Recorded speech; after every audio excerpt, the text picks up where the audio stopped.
Oi, nós somos o canal TPM e bem-vindos ao vídeo de hoje. No vídeo de hoje, nós iremos falar sobre o livro Nada Digo de Ti, Que a Gente Não Veja, de Eliana Alves Cruz. Esse livro foi lançado recentemente, em 2020. Por mais que ele seja contemporâneo, ele se passa numa história fictícia, no período colonial no Brasil, mais especificamente no ano de 1732. E apesar dele ser um livro que retrata nossa história, o período colonial, ele retrata também pautas muito atuais, que são muito vistas e retratam, por exemplo, fake news, corrupção, delação, a representatividade e marginalização de grupos minoritários.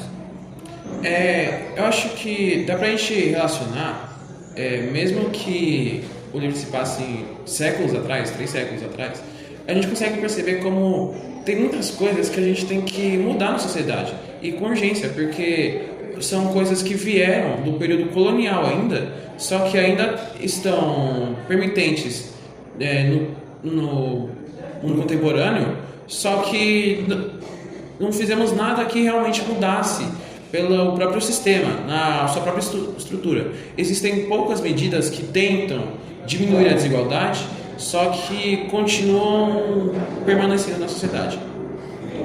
E isso demonstra muito a urgência e importância de obras como essa, que promovem a inclusão de protagonistas transexuais e até mesmo escravizados, que não é uma perspectiva muito comum em obras, né?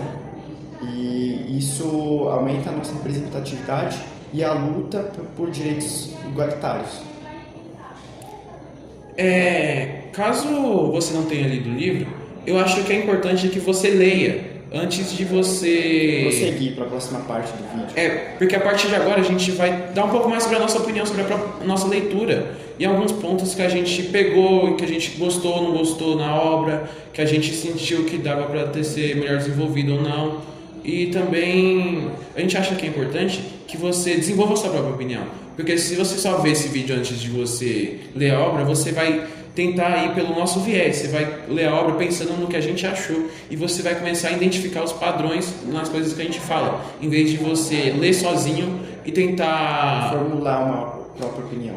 Então eu gostaria muito que você lesse, depois que você tivesse lido, você volte pra cá para você dar a sua opinião, se escrever nos comentários o que você achou, se você concorda com as coisas que a gente vai falar ou não, porque a partir de agora não vão ser só fatos que estão presentes, e sim um pouco sobre a nossa própria interpretação.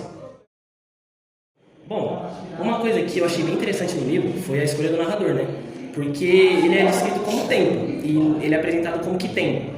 Isso é interessante, pelo menos eu considero, porque tipo assim, o narrador consegue observar a hipocrisia de todos os personagens dessa história, tipo, de perto, sabe? Desde os escravizados até o Frei, né? E isso é muito engraçado, porque ele literalmente tem muita propriedade para falar sobre as coisas, né? Outra coisa também que eu acho interessante é que, tipo assim, no epílogo, o narrador fala com o leitor.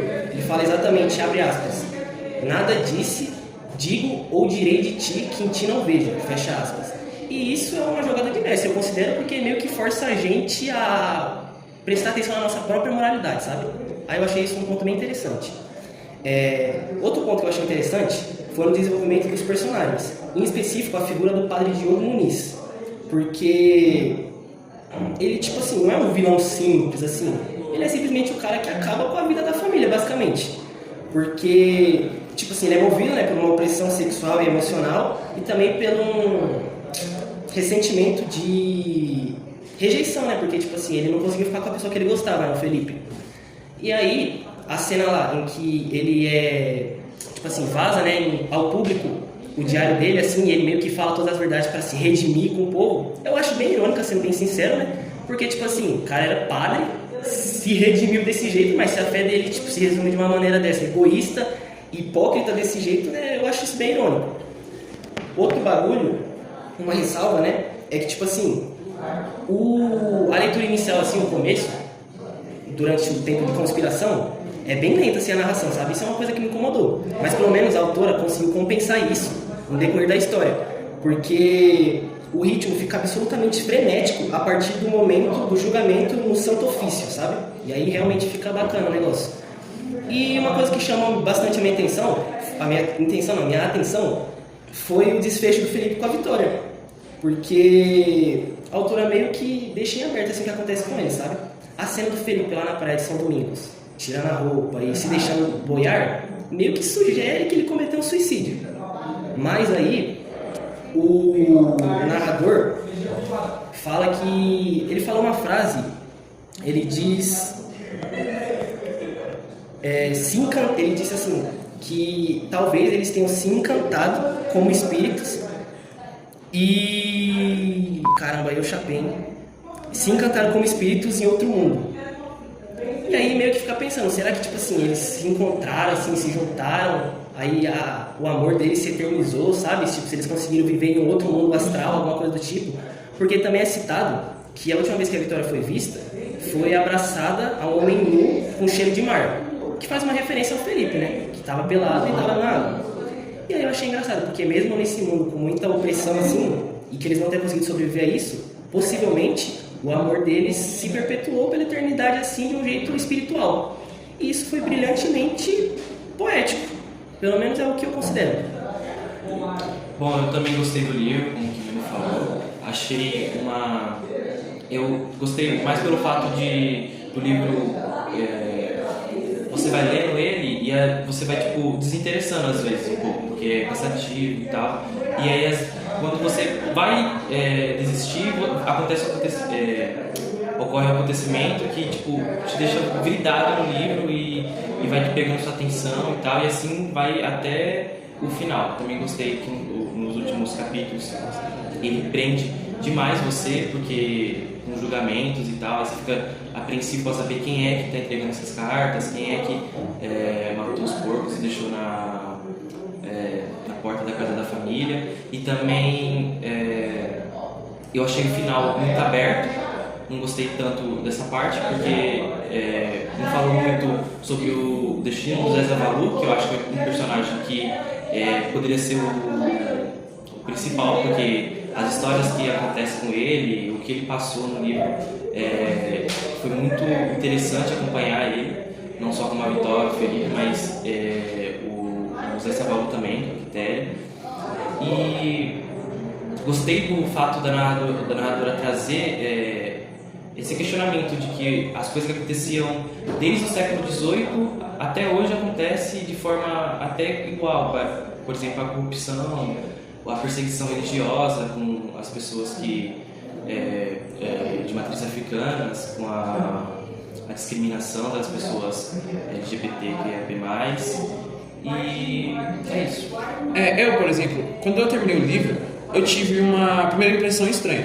Porque quando eu terminei, eu lembrei que tinha um momento da obra que fala que, pouco antes do epílogo, que o Felipe e a Vitória, eles têm uma relação sexual pela última vez. Só que o livro ele termina com eles dois juntos, teoricamente. E aí a narradora ela fala sobre o encontro com espíritos. Na minha opinião, na minha interpretação, eu entendi que Vitória talvez até tenha encontrado o Felipe. Porém, quando ela encontrou, Felipe já estava sem vida. Tanto que viram Vitória abraçada, mas não fala exatamente como assim abraçada. Eu imagino que, por exemplo, o Felipe ele tinha ido para a praia, certo? E ele se afogou, porém a maré trouxe ele de volta para a praia e Vitória encontrou o corpo dele. Mas quando viram Vitória abaixada, abraçada ou coisa do tipo por cima dele, pensaram que era um homem vivo, mas na verdade era somente o corpo dele. E além desses pontos muito interessantes que eles pontuaram, eu achei também muito interessante a hipocrisia do Frei, né? Que ele viaja para o Brasil como um homem da lei, um homem justo que vai combater esses crimes, pecados, e acaba que ele é um dos maiores pecadores, né? Ao se relacionar com a Manuela, uma mulher já casada. Bom, gente, muito obrigado por ter assistido o vídeo até o final. Não se esqueça de dar um tapão no joinha, Se inscrever no canal e ativar o sininho para não perder os próximos vídeos. um beijão Beijão na na TPM. TPM. 10. Viado, muito Não, quando chegou no 4 segundos, eu falei, caramba, vai ter... Esses são os 6 segundos mais longos da minha vida. Não, cara. Pega pra pode ir.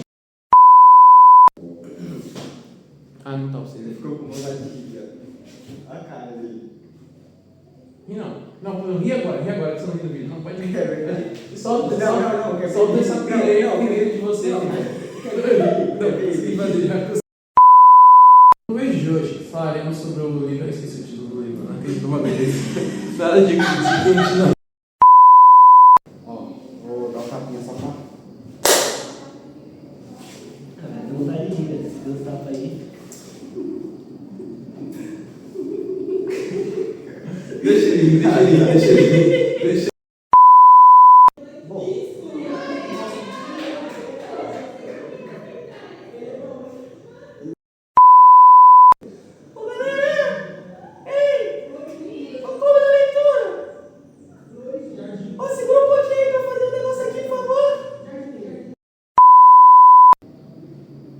Sou uma pessoa empoderada. Caralho.